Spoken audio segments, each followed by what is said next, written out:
ओम गणेशाय नमः। प्रथम पूज्य गणेश जी को प्रणाम करते हुए प्रभु वंदना में आप सभी का हार्दिक अभिनंदन है। आज हम एकदंत संकष्टी चतुर्थी की व्रत कथा का श्रवण करेंगे। इस दिन विधि विधान के साथ भगवान गणेश जी की पूजा करने और कथा सुनने से सभी विघ्न दूर हो जाते हैं और कभी किसी चीज की कमी नहीं होती।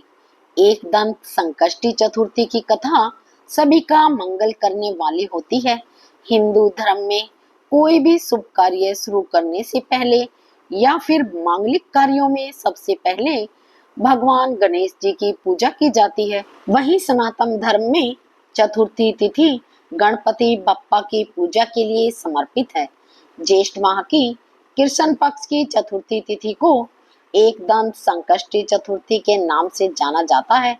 हमारी पौराणिक कथाओं के अनुसार एक बार गणेश जी पर भगवान परशुराम ने अपने फरसे से प्रहार कर दिया था, जिससे उनका एक दांत टूट गया। तब से ही गणेश जी को एक दंत कहा जाता है। एक दंत संकष्टी पर पूजा और व्रत करने से सारे संकट दूर हो जाते हैं। तो चलिए शुरू करते हैं संकष्टी चतुर्थी व्रत कथा। एक समय माता पार्वती ने गणेश जी से पूछा, हे पुत्र, मैं ज्येष्ठ माह के कृष्ण पक्ष को आने वाली चतुर्थी के विषय में जानने को अति उत्सुक हूँ। क्या तुम मुझे इस चतुर्थी को किस नाम से जाना जाता है वह बताओगे? उस चतुर्थी पर व्रत करने का क्या विधान है और उसकी क्या कथा है, वह मुझे बताओ।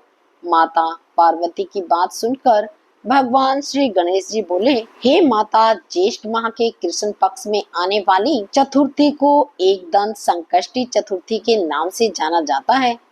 इस व्रत का अनुष्ठान जो भी मनुष्य पूर्ण श्रद्धा भाव से करता है, उसकी सभी मनोकामनाएं सिद्ध हो जाती हैं।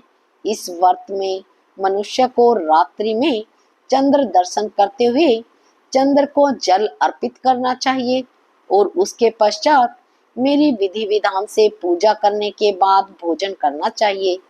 इस व्रत अनुष्ठान के फलस्वरूप मेरे भक्त के मैं सारे कष्ट हर लेता हूँ और उसके सभी कार्यों में आने वाले विघ्न को दूर करता हूँ। चलिए अब मैं आपको इसकी व्रत कथा सुनाने जा रही हूँ, तो ध्यान पूर्वक सुनिएगा। एक बार सतयुग काल में एक परम प्रतापी पृथु नाम के राजा थे। राजा इतने महान थे कि उन्होंने 100 यज्ञ संपन्न किए हुए थे। उन्हीं के राज्य में दयादेव नाम का एक ब्राह्मण रहा करता था। उनके वेद शास्त्र में निपुण 4 पुत्र थे। उन्होंने अपने चारों पुत्रों का विवाह गृह सूत्र के वैदिक विधान से किया था। एक दिन उनकी 4 पुत्र वधुओं में से सबसे ज्येष्ठ पुत्र वधु ने अपनी सास से कहा, हे माँ जी, मैं अपने बाल्यकाल से ही संकटनाशक श्री गणेश जी का व्रत करते आई हूँ। मैंने अपने पिता के घर से इस पुण्यदायक व्रत का अनुष्ठान किया था। माँ जी, आप मुझे इस सुख फलदायक व्रत का अनुष्ठान करने की अनुमति प्रदान करें। अपने पुत्र वधु की बात सुनकर उसके ससुर जी कहने लगे, बहू, तुम सभी बहुओं से श्रेष्ठ और ज्येष्ठ हो। तुम्हें यहाँ किसी प्रकार का कष्ट नहीं है और न ही तुम भिक्षुणी हो। अतः तुम ऐसी स्थिति में किस कारण से व्रत अनुष्ठान करना चाहती हो? हे सौभाग्यवती, यह समय तुम्हारे उपभोग का है। यह गणेश जी कौन है? फिर तुम्हें क्या करना है? अपने ससुर के आग्रह से पुत्र वधु ने श्री गणेश जी संकटनाशक व्रत का त्याग कर दिया और अपने घर संसार में लीन हो गई। कुछ समय पश्चात ज्येष्ठ बहू गर्भवती हुई और 10 माह के उपरांत उसे एक पुत्र रतन की प्राप्ति हुई। उसकी सास उसे बार बार व्रत करने से रोकती रही और उसके व्रत अनुष्ठान में बाधा उत्पन्न करने लगी। व्रत भंग होने के फलस्वरूप भगवान गणेश जी उस पर कोपित हुए और पुत्र के विवाह मंगल के दिन वर वधु की विदाई के समय उसके पुत्र का अपहरण कर लिया। इस अनहोनी घटना के कारण पूरे मंडप में हड़कंप मच गया। सभी आपस में बातें करने लगे कि आखिर लड़का गया कहाँ, किसने उसका अपहरण कर लिया।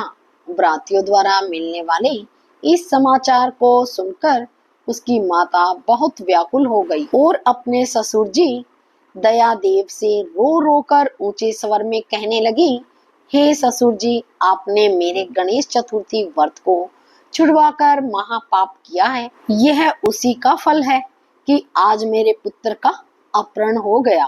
अपनी पुत्र वधू के मुख से ऐसे वचन सुन ब्राह्मण दयादेव बहुत दुखी हुए। साथ ही साथ अपने पति के अपहरण की बात सुनकर होने वाली पुत्र वधू भी बहुत दुखी हुई। अपने पति के वियोग में दुखी पुत्र वधू प्रतिमाह भगवान गणेश जी का संकटनाशक गणेश चतुर्थी का व्रत करने लगी। एक समय की बात है, भगवान गणेश जी एक वेदज्ञ और दुर्लभ ब्राह्मण का वेश धारण कर पुत्र वधू की परीक्षा लेने हेतु भिक्षा मांगते हुए उसके द्वार पर पधारे। ब्राह्मण वेशधारी भगवान श्री गणेश ने उच्च स्वर में कहा, हे पुत्री, मुझे भिक्षा स्वरूप इतना भोजन का दान दो कि मेरी भूख तृप्त हो जाए। उस ब्राह्मण की बात सुनकर उस धर्मपरायण स्त्री ने सर्वप्रथम उस ब्राह्मण का विधिवत पूजन किया। पूर्ण श्रद्धा भाव से भोजन कराने के पश्चात उस ब्राह्मण को वस्त्र दान किए। कन्या की सेवा से संतुष्ट होकर ब्राह्मण ने ऊंचे स्वर में कहा, हे कल्याणी, मैं तुम्हारी सेवा भाव से अत्यंत प्रसन्न हूँ। अब तुम अपनी इच्छा के अनुकूल मुझसे वरदान मांग सकती हो। मैं ब्राह्मण वेशधारी गणेश हूँ और तुम्हारी परीक्षा लेने हेतु यहाँ आया हूँ। ब्राह्मण की बात सुन कन्या तुरंत हाथ जोड़कर उनसे निवेदन करने लगी, हे विघ्नेश्वर, यदि आप मेरी सेवा से प्रसन्न हो तो मुझे मेरे पति के दर्शन करवा दीजिए। कन्या की याचना सुनकर गणेश जी ने कहा, हे कल्याणी, जैसे तुम चाहती हो वैसा ही होगा। तुम्हारा पति तुम्हें अवश्य मिलेगा। कन्या को इस प्रकार मनवांछित वर प्रदान कर भगवान गणेश जी अंतर्ध्यान हो गए। कुछ ही समय पश्चात कन्या का पति पुनः अपने घर वापस आ गया। यह देख सभी प्रसन्न हुए। सभी की उपस्थिति में विवाह कार्य विधि विधान से संपन्न किया। इस प्रकार जो भी मनुष्य पूर्ण श्रद्धा भाव से भगवान श्री गणेश जी का ज्येष्ठ माह की संकष्टी चतुर्थी का व्रत अनुष्ठान करता है, उसकी सभी मनोकामनाएं सिद्ध होती हैं। तो कैसी लगी आपको यह व्रत कथा? अगर आपको यह कथा पसंद आए तो वीडियो को लाइक करें, शेयर करें, मेरे चैनल प्रभु वंदना को सब्सक्राइब करें और बेल आइकन जरूर दबाएं ताकि ऐसी पावन कथाएं आपको हर रोज मिलती रहें। आपका यह साथ और प्रेम ही मेरे लिए सबसे बड़ी प्रेरणा है। ऐसे ही अपना आशीर्वाद बनाए रखें। धन्यवाद।